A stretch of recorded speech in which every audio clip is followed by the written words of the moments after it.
Welcome, Dr. Susa Cozzens. It's a pleasure to have you here.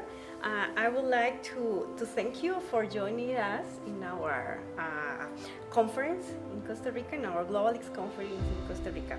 I got you are from Atlanta, Georgia, in the United States, and let's start with you telling us something about what you do and how it relates to innovation and sustainability. Okay. My background is in science policy. I worked for a while for the National Science Foundation in the U.S., doing analysis of how the U.S. uses research for public benefit. And following on from that, I really got interested in how those issues, science, technology, and innovation policy, work out in the global South.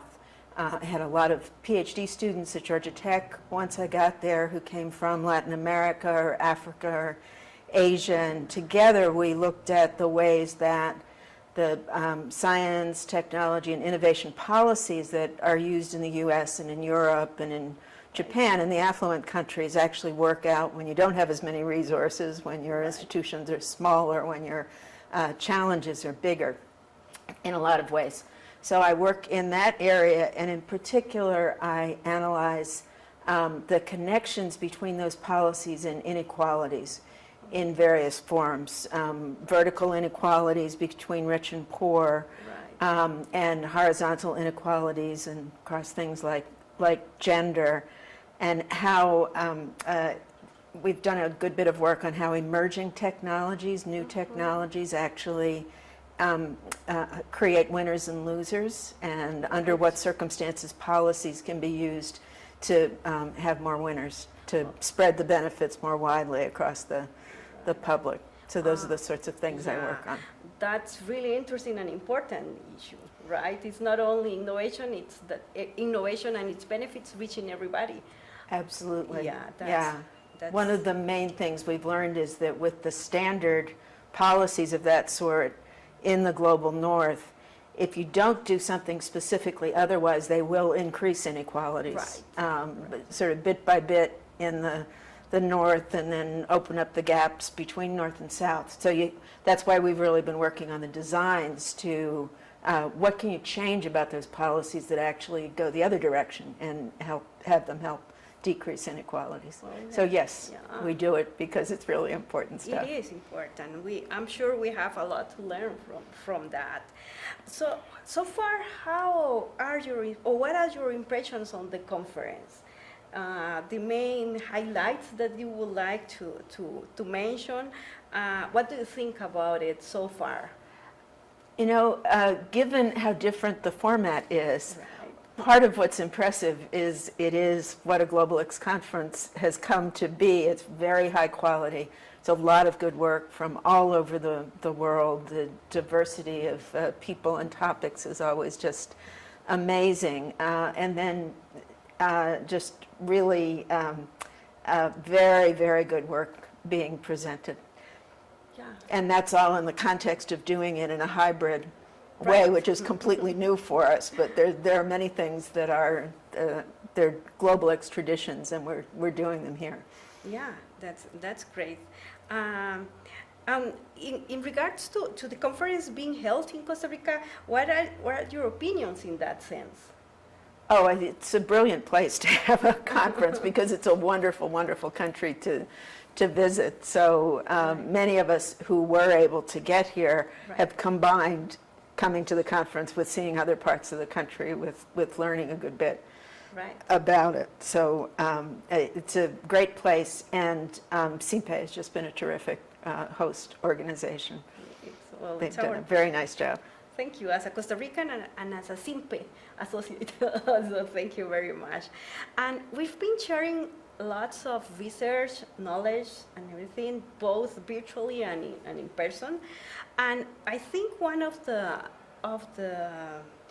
advantages of that is that we are strengthening our networks, our academic networks. What do you think is important of that strengthening our relationships, our collaboration, even after the pandemic? Yeah, the growth of Globelics, the kind of history of Globelics has been one of strengthening the networks. And what's distinctive about it is it has scholars from the north and from the south. We get to know each other. This is my professional family here at this conference. Right. So there are people that I've met many times, and now there's new people that I'm meeting as well. There's always a generation of people coming out of PhD programs, right. Just starting into their research careers in research organizations or universities, and then they become part of the family and the right. Community. I was discussing in a session yesterday, and somebody said, "Oh, it's so wonderful for me to have Susan Cozzens discussing my paper because I read her work right. When I was starting on what I was doing." I think we are really at an exciting point in being able to strengthen that network even more because of the distance connection era. I'm going to call it the Zoom era, although we don't right. Always operate yeah. On Zoom. But we've discovered that we don't need to let these long distances keep us right. Apart. The activity in this community over the past year in terms of seminars mm-hmm. And academies that have been held virtually has been really remarkable. And we've actually seen each other more on the Zoom screen right. than we did when we waited for the conference to happen. It used to be every year. And so I think that platform, the distance connections, the actually seeing each other regularly all year long, that's going to be an important part of the strengthening work in the post-pandemic era. But we're still going to want to have meetings. There are different things that yes. You do sitting at the table having a cup of tea and a cookie with somebody. Right. There are different things that you talk about than you would ever do in an online seminar. So it's just going to add. And we have a couple of very active and strong regional chapters. The Africa chapter it's called Globelics, and it has some major grant funding to actually build innovation studies in that continent, and also to make connections with policy. Right. The Latin American chapter has been very, very active with that for a while. The China and India chapters are both quite active, right. So we're growing from the bottom up as well as being brought together in the conference. It's an exciting time. Great. I totally agree. Let's take this opportunity to talk about innovation in the U.S. You mentioned that we have many countries coming together and everything, and it's important for us to understand how the different topics that we're talking on the conference are treated in the different countries. So you coming from the U.S., what can you tell us in general how innovation and sustainability is managed in the U.S.? So the innovation part, there's a long tradition of U.S. firms and the U.S. government investing in the newest and greatest, whatever it is. We have the largest health research institution in the world in the National Institutes of Health. Most of the research goes on out at universities. About 15% is in their laboratories. We have a huge defense research and development effort, which does spin off things into the civilian economy. So at any rate, this is part of the identity of the U.S. and what the U.S. economy is at this point, that we do things in new ways and we push technological frontiers. And the U.S. federal government invests quite a lot of money in that, and that's still kind of the centerpiece of the overall policy.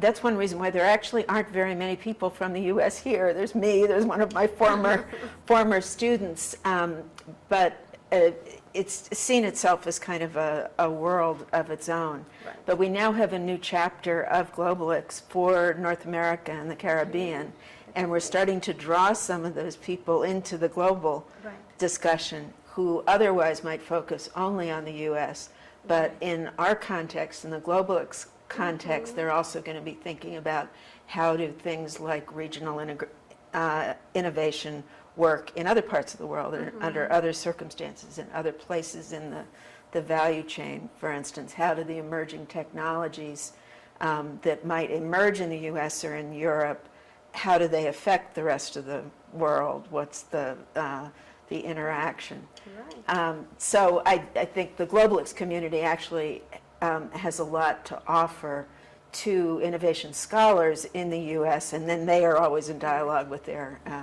with the decision makers in the U.S. USAID is one of the major funders. I just saw in someone's statistics this Right. morning for work that relates to the Sustainable Development Goals.